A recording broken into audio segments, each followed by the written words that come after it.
Is that a monkey? Welcome back, guys. I just watched Kong Skull Island, and this is probably one of the most anticipated movies that I've wanted to watch this whole year. After watching the Peter Jackson King Kong, I thought that one was pretty good, and then Godzilla came out not so long ago, and I also thought that was pretty good.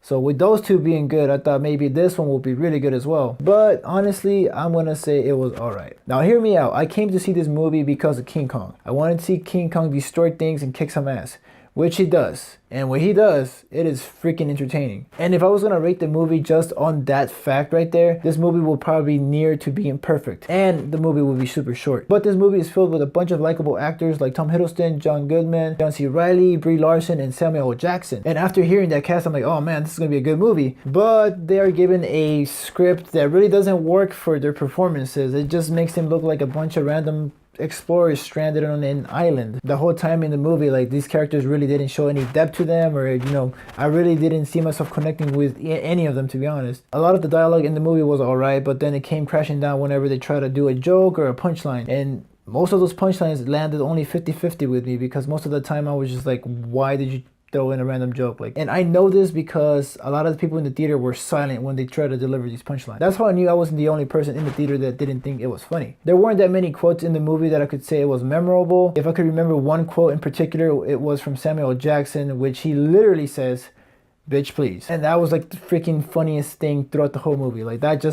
That one line from Samuel L. Jackson. And then on another note, Brie Larson, who I think is a great actress actually, I felt like she didn't need to be in the movie. Kind of like the Joker in Suicide Squad. She kind of just stood around the whole time just holding her camera. Like, I feel like she was in the movie mainly to bring out like the soft side of King Kong, which was only like maybe once or twice in the movie, but that was really it. But now that I got my annoyance out of the way, let's talk about things that I did like about this movie. King Kong, he was freaking badass. He looked like the guy from the gym that goes every day and doesn't miss a workout. He looked all jacked and buff. The action sequences with King Kong themselves were really fun and like action packed, and they were so fun to watch. And actually, come to think about it, I think King Kong had a bunch of screen time compared to what Godzilla had, but that doesn't always mean that it's a good thing, because there were some scenes in this movie where they try to bring out that soft side of King Kong, which was just kind of random at points, because it looked like he would just walk up to somebody and just like stand there and like kind of look sympathetic at them, and then he would just walk away. But outside of that, he was a badass. Although some of the scenery in the movie looked pretty fake, it actually looked pretty good overall. A lot of the shots that were taken in this movie were pretty cool. For example, the scenes where they're flying the helicopter looked pretty cool,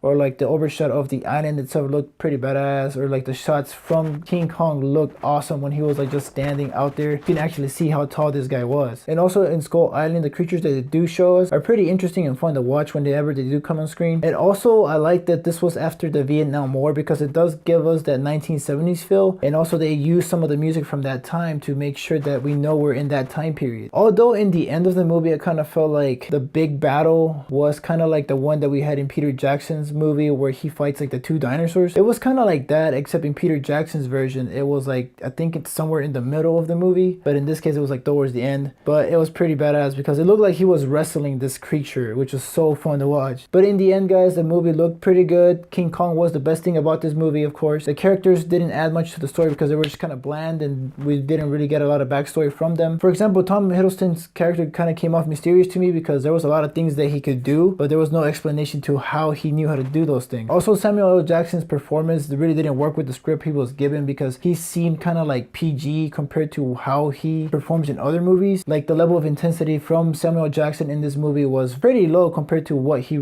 shows in other films. And I know what you're thinking, dude, we came to see King Kong, not any explorers. And I get that, because that's what I went to watch the movie for. I went to watch the movie because King Kong was going to be in it. And yes, he was awesome. But when the movie is only 30 minutes King Kong and then the rest is like an hour and a half of just explorers exploring this mysterious island, they gotta add something to the story. So with that said, guys, I'm gonna give this a 3 out of 5. I still liked it, but if I was gonna watch it again, I'll probably just watch the scenes where King Kong is actually fighting creatures. Now, if you guys want to go see King Kong just fight and be badass, then yeah, go watch this movie because he does have some crazy ass scenes. But if you're looking for an entire movie where you want a full story and background with the characters, then you're probably not gonna enjoy this movie that much. But guys, if you guys do end up watching this movie, please let me know what you guys think in the comments. I always like to hear other people's opinions, even though they're the opposite of mine. If you guys do like my content, please make sure to subscribe to my channel. Also, if you liked my review, make sure to share it with your friends and give it a thumbs up. But as always, guys, stay tuned.